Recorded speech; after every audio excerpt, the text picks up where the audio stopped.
హైదరాబాద్ ఈ నగరానికి 400 ఏళ్ల చరిత్ర అయితే ఉంది. సో, ఈ హైదరాబాద్ అయితే గత 10 ఏళ్లలో అయితే అభివృద్ధి అంటే భారీగా అభివృద్ధి అయితే చెందుతుంది. ముఖ్యంగా భూముల ధరలు, ఇళ్ల ధరలు అయితే భారీగా పెరిగాయి. మనం చూసుకున్నట్లయితే గత 3 ఏళ్లలో హైదరాబాద్‌లో అయితే భూముల ధరలు 30% పెరిగినట్లయితే నిపుణులు చెప్తున్నారు.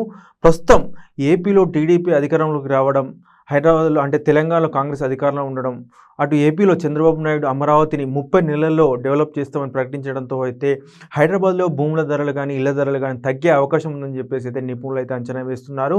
మనం చూసుకున్నట్లయితే హైదరాబాద్‌లో భారీగా ధరలు పెరిగాయి. సామాన్యులు ఇల్లు గానీ, భూములు గానీ కొనుగోలు చేసే పరిస్థితిలో అయితే లేరు. ఈ నేపథ్యంలో ఏపీలో టీడీపీ గవర్నమెంట్ ఏర్పడడం, అక్కడ అమరావతిని త్వరగా డెవలప్‌మెంట్ చేస్తామని చంద్రబాబు నాయుడు ప్రకటించడంతో అయితే హైదరాబాద్‌పై ఒత్తిడి తగ్గే అవకాశం ఉందని చెప్తున్నారు. మనం చూసుకోవచ్చు గత 10 ఏళ్లలో అయితే ఏపీ నుంచి చాలామంది ప్రజలైతే హైదరాబాద్ కానీ తెలంగాణ కానీ మైగ్రేట్ అయ్యారు. మనం చూసుకున్నట్లయితే రికార్డుల ప్రకారం అయితే 3,40,000 గ్యాస్ కనెక్షన్లు అయితే ఏపీ నుంచి తెలంగాణకు మారినట్లయితే మనకు తెలుస్తుంది. అంటే భారీగా ఏపీ నుంచి ప్రజలైతే తెలంగాణకు వస్తున్నారు. గత 5 ఏళ్లలో ఏపీలో ఉపాధి లేక చాలామంది హైదరాబాద్ కావచ్చు, తెలంగాణలోని ఇతర జిల్లాలకైతే వస్తున్నారు. సో, ఏపీలో టీడీపీ గవర్నమెంట్ ఏర్పడడం, అక్కడ అమరావతిని డెవలప్మెంట్ చేస్తామని చంద్రబాబు నాయుడు ప్రకటించడంతో అయితే అక్కడ ఉపాధి అవకాశాలు పెరిగే అవకాశం ఉందని అయితే చాలామంది చెప్తున్నారు. మరోవైపు పెట్టుబడిదారులు కూడా అమరావతికి క్యూ కడుతున్నట్లు మనకు తెలుస్తుంది. ఎందుకంటే హైదరాబాద్లో పెట్టుబడి పెట్టాలంటే మనకు చాలా డబ్బు అవసరం.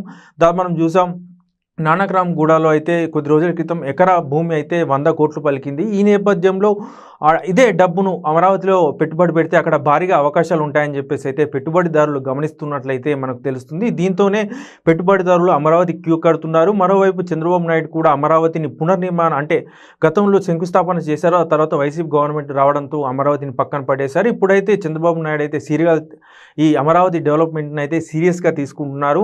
మొదటగా ఐఏఎస్ ఆఫీసర్లకు సంబంధించి భవనాలు కావచ్చు, అలాగే సెక్రటేరియట్కి సంబంధించి 2 సంవత్సరాల్లో ఇవన్నిటిని పూర్తి చేస్తామని చంద్రబాబు నాయుడు ప్రకటించారు.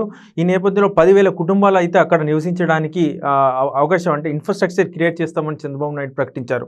10,000 కుటుంబాలు అయితే మనం ఇంచుమించుగా 40 నుంచి 50,000 మంది అక్కడికి వెళ్ళే అవకాశం అయితే ఉంది. సో, చాలామంది ఏపీకి చెందిన ఐఏఎస్, ఐపీఎస్ కావచ్చు, ఉన్నతాధికారులు కావచ్చు, చాలామంది హైదరాబాద్లో ఉంటున్నారు. ఏపీకి అప్పుడప్పుడు వెళ్తున్నారు. అంటే ఇక్కడి నుంచి వెళ్ళి అక్కడ చూసుకుంటున్నారు. సో, అమరావతి అభివృద్ధి చెందినట్లయితే చాలామంది అక్కడికి వెళ్తారని, ఈ నేపథ్యంలో హైదరాబాద్లో అయితే ధరలు తగ్గుతాయని చాలామంది అయితే అంచనా వేస్తున్నారు. సో, చంద్రబాబు నాయుడు అనుకున్నట్లుగానే అమరావతిని అభివృద్ధి చేస్తే హైదరాబాద్లో ధరలు దాదాపు తగ్గే అవకాశం ఉందని చెప్పేసి అయితే రియల్ ఎస్టేట్ నిపుణులు అంచనా వేస్తున్నారు. ప్రస్తుతానికైతే హైదరాబాద్లో 10 నుంచి 15% భూముల ధరలు తగ్గే అవకాశం ఉందని చెప్తున్నారు. ఇది హైదరాబాద్ వాసులకైతే శుభవార్తగా చెప్పుకోవచ్చు. ఎందుకంటే చాలా మంది సామాన్యులకైతే హైదరాబాద్లో ఇల్లు కొనుగోలు చేయాలంటే ఒక కలగా మిగిలిపోయింది. ఎందుకంటే చిన్న అపార్ట్మెంట్ కొనుగోలు చేయాలంటే 50 నుంచి 60 లక్షలు ఉంటుంది. ఇండిపెండెంట్ హౌస్ కావాలంటే దాదాపు 2 కోట్ల వరకు కూడా, మనం ముఖ్యమైన ప్రీమియర్ ఏరియాలో అయితే దాదాపు 5 కోట్ల వరకు కూడా ఉంది ఇండిపెండెంట్ హౌస్. సో, ఈ నేపథ్యంలోనే ఏపీలో అమరావతి అభివృద్ధి చెందితే అక్కడ ఉపాధి అవకాశాలు పెరిగితే ఏపీ నుంచి వచ్చేవారు తగ్గిపోతారు. సో, ఇక్కడ డిమాండ్ తగ్గడం వల్ల ఇక్కడ ధరలు కూడా తగ్గుతాయని చాలామంది అయితే భావిస్తున్నారు. సో, ఇది కూడా చాలా అవసరం.